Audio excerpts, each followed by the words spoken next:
And we're live. It's the Revved Up 906 podcast, a Detroit Pistons podcast to be exact. And I'm Hudson. And I'm Ryan. And you might have heard through the grapevine a rumor. And the rumor was Revved Up 906 has merch. And that is true. You can find our merch link on our YouTube channel in our bio. It'll say Grind Times Revved Up. And you will find crew necks, t-shirts, sweatshirts for men and women, and you can come and support in person throughout your community, Revved Up 906. So go check out that link. Tonight, Ryan, we had a great matchup of Detroit Pistons versus the New Orleans Pelicans.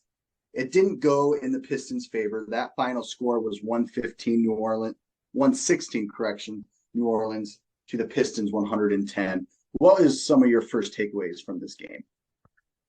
The beginning wasn't looking that great. But then again, this is a playoff team in New Orleans. They're up and coming for sure. I don't think they're going to make it to the chip this year. But if you look at 2K simulations, they always are in the chip and they always win somehow. But anyways, no, we started off slow. The end, we always find a way to fight back. No matter what the score is, we fight back. And we fought back tonight like we normally do. But it wasn't the outcome that we wanted. And there could have been a lot of reasons for that.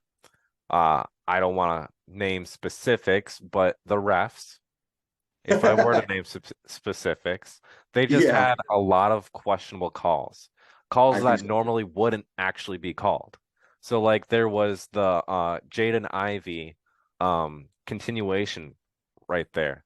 So that foul. That should have been a continuation for the shot to come off. That would have been a 3-point play. That should have occurred. It didn't. Okay, fine. We get the ball back. Bogey scores. Cool. Yeah. Then when we're coming back again in another late stretch, the refs call a delay of game on us, which normally I would say probably 99.9% of the time doesn't even get called.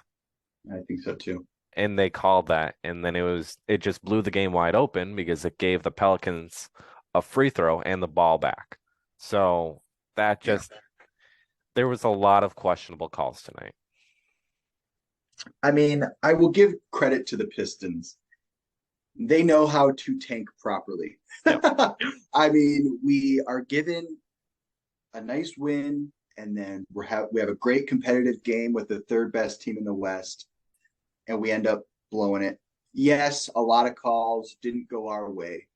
I think that's naturally going to happen when you're playing a top-tier team in the NBA. You're just not going to get certain calls. Also, we're not as great at selling calls as a savvy top-tier team is. So, I'm not surprised that we didn't get calls thrown our way. We're at bottom of the East. They're top of the West. I'm not shocked. I wish games were called a little bit more fairly. I wish Ivy got that and one and it counted. Plus, he did that little jig at the end. So it's like, Ivy, I was like, dang, Ivy, now you look kind of silly because that jig is now, not really worth anything. But it hurts. It seemed to me that he was in the act of shooting when he was fouled. Yeah.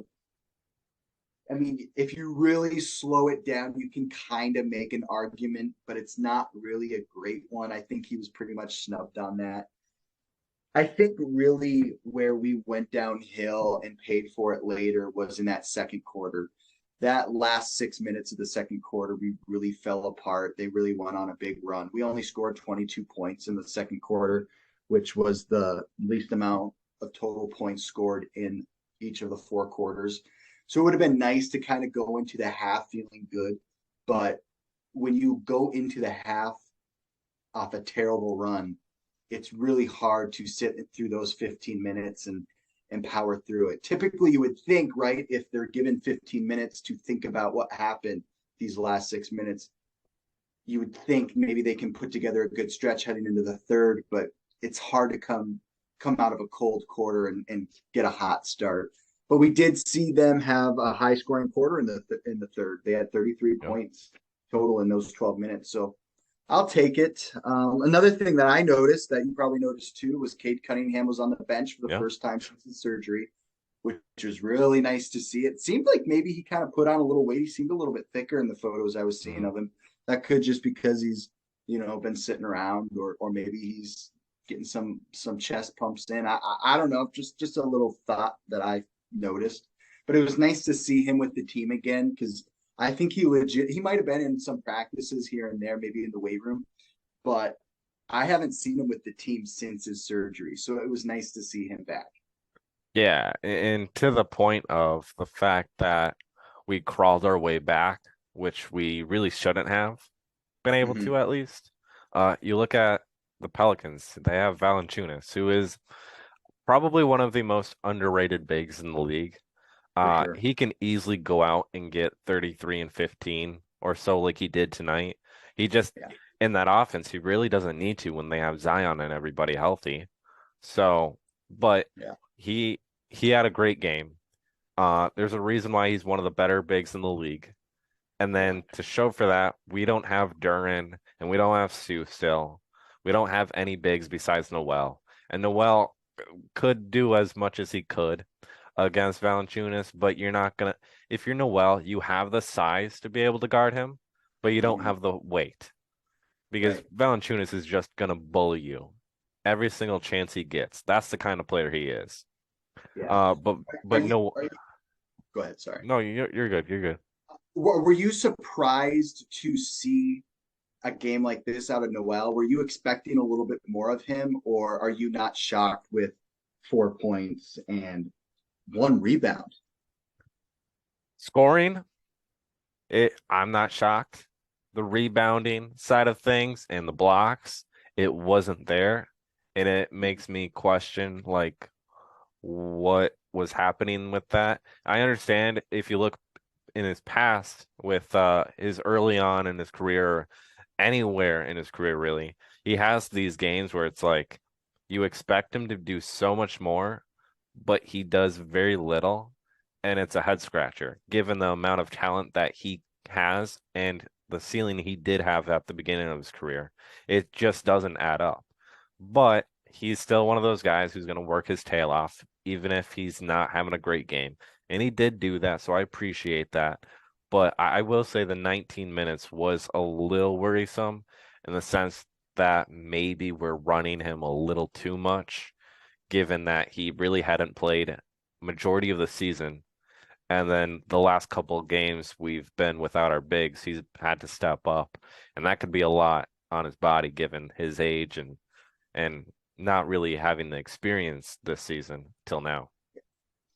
Yeah, one thing I noticed, and I've noticed over these last couple weeks, are the Pistons are good at when in transition on fast breaks. They seem to excel when they're out and running. Third quarter, they scored 33 points total in that 12 minutes. I saw them be more aggressive with pushing the ball up the floor at the end of the third quarter into the fourth. Those first two quarters, they didn't push the ball up the floor. The late in the fourth, they didn't push the ball up the floor. We see guys like Ivy, Hamidou, Killian. These are guys that are really good in transition. You could even argue a guy like Kevin Knox, especially Yep. Jalen Durham when he's healthy. So this is a team that I think excels in the fast break. And a lot of times when we're given an opportunity off a quick defensive rebound, we don't take advantage of that fast break. And I would really like to see us when our offense is stagnant. We've had a couple possessions in a row where we haven't gotten buckets because we're slowing down the game. I would love to see the Pistons get that defensive rebound and get it down the court as quick as possible. Because we've seen Killian make those quarterback passes, those Yep. deep balls. We've seen him complete those passes. So it'd be nice to see that happen a little bit more with Hamidou Diallo, Jaden Ivey, because I think if we kind of, okay, Casey, we're not the best at slowing down the offense. All right, let's accept and acknowledge that we are a fast-paced offense. Let's get it down the court. I think once we come to terms that we are a quick offense, that we like to get out and transition because we're young, because we're uber athletic, the sooner we will see us not go on such cold streaks.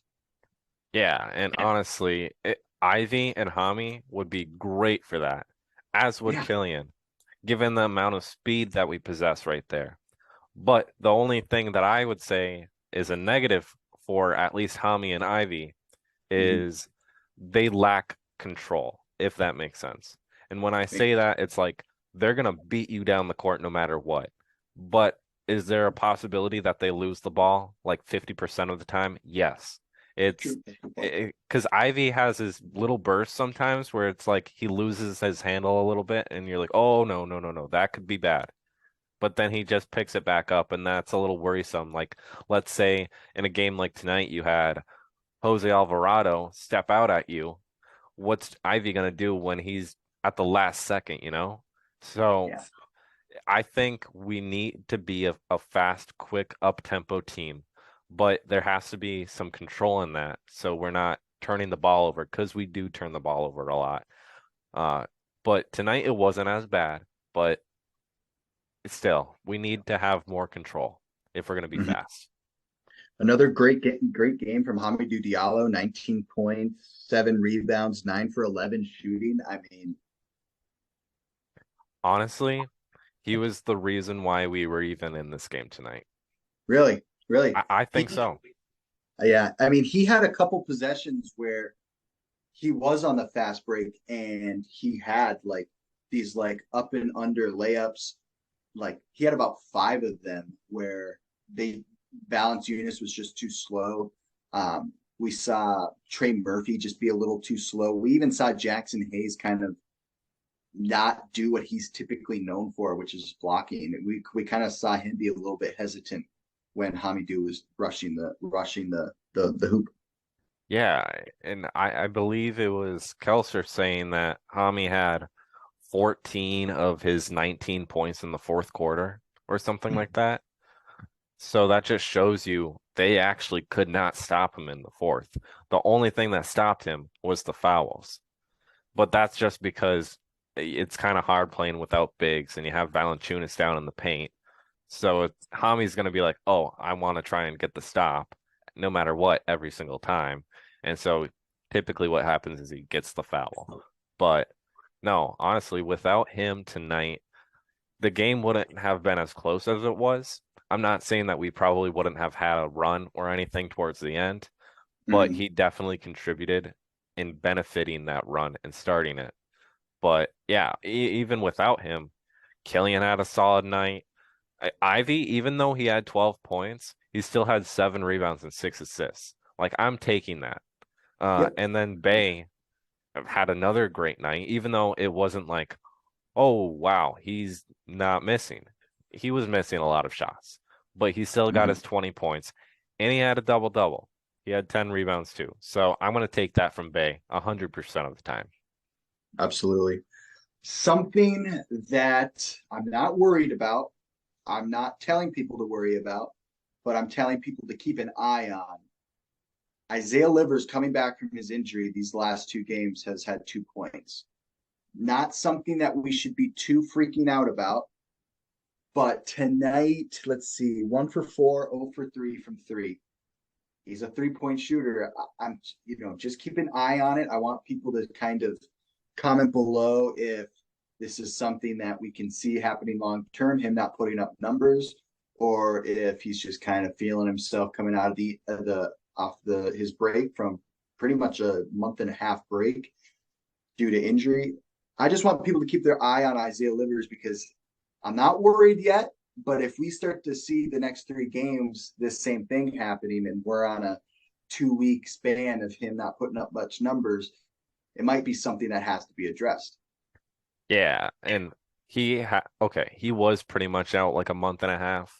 And Mm-hmm. you got to think it was a shoulder injury. So during that time, he's probably not shooting. He's Yep. probably not lifting even. So they're probably just it's pretty much just resting him the entire time and making sure he goes through his stretches with PT and everything, making sure he's drinking a lot of fluid so there's more mobility. But I I would say I'm not worried. I'm gonna allow you to be worried, but I'm not as worried as you are in the sense Mm-hmm. that yeah, he has had like 6 points in 2 games, and he's actually played more minutes than you would expect coming off an injury like that. But it is a shoulder injury, and is in his shooting arm. So it allows you to understand why he's not shooting the ball, or to understand why he's not getting as many shots up, or just why his shot's not falling. But I'm not worried yet. I think Yeah. we're perfectly fine. I think they're slowly easing him in. So when I say that, at practice, they're probably having him shoot a set amount of shots and then going, yep, that's it for today. Let's rest you up, go through motions, stretch your arm out kind of thing. And they're just following that until he feels confident and like feels good to go in that sense. Right. Bojan Bogdanovic is stat line tonight, 9 for 19 from the field, 1 for 7 from the 3-point line, and 22 points. Not bad. It would have been nice to see him knock down a couple more threes. Yep. Especially with Livers putting up 0 for 3. It would have been nice to just see him knock down a couple more, but nothing to be too worried about. He's shown that he can have a game like this. I mean, he still had 22 points, Yeah. But for him, honestly, it's not about the points. It's more about efficiency for him. We know he's going to get points. It's just more, is he going to do it efficiently without taking other people's shots? But I'll take that from Bojan. I don't think if he had a good shooting night, it would have really made us win the game. I don't know if it really would have been the difference between a win or a loss. I think more Killian Hayes and Jaden Ivey's play really determines if we win or lose. I think Bojan, win or loss, he's going to have a good game. Any other takeaways before we wrap up this recap? Kevin Knox is perfectly fine. We should not be worried about him. His 7 points was surprising, but expected at the same time. I will take his 5 rebounds. I'll take an assist from him. He played 17 minutes, which is more than what he's played recently in the last couple of games. And he shot a very efficient 3 for 4 and 1 for 2 from 3. So I will take that. And the one layup that he had where he went coast to coast, he didn't stop. He just went straight for the rim and he got the layup. And if he can play like that, watch out, because there's a reason why he was drafted that high. And I know I keep saying it, but I got to keep reminding everybody there is a reason why he was drafted where he was. Yeah, absolutely. He definitely passes the eye test of a great scorer. It's just finding that consistency, showing Casey to give him extended minutes. So giving that extra effort in practice and behind the scenes to kind of give Casey and give Knox some trust from Casey would be great to see. I will say this. There is another Nick that may be on the move, that Weaver has had a history recently of taking flyers on former first-round picks that become kind of sort of busts, and that is Cam Reddish. Ooh, you think we might make a move for Cam Reddish? I wouldn't be surprised, and I'd be happy if we did. Yeah. Not saying that I want to give up anybody on our roster to get him, but apparently the Knicks are asking for 2 second-round picks, and that's it, which we could easily do that.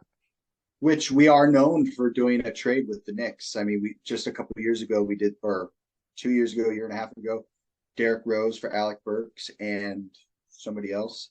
So yeah, don't hate the idea. Yeah. Let's all right. Well, Weaver, take a flyer. Hey, take note. And then also, if this trade does happen, we can run it back and say that you called it. So that's true. I don't hate putting feelers out there. That's true. Even if you're 1 for 100, doesn't matter. You got to keep putting them out there so then we can bring the clips back, Exactly. All right. Well, that will do it for today's recap. The final score of tonight's game was 116 New Orleans Pelicans, 110 the Detroit Pistons. Make sure to follow us on Instagram at Revved.up906. Follow us on TikTok. You can find all those links in the description below. And we will see you in tomorrow's episode. We will be talking about Jalen Duren and Nerlens Noel. Who's better right now? And what does Jalen's future look like? We will see you in the next episode. Peace.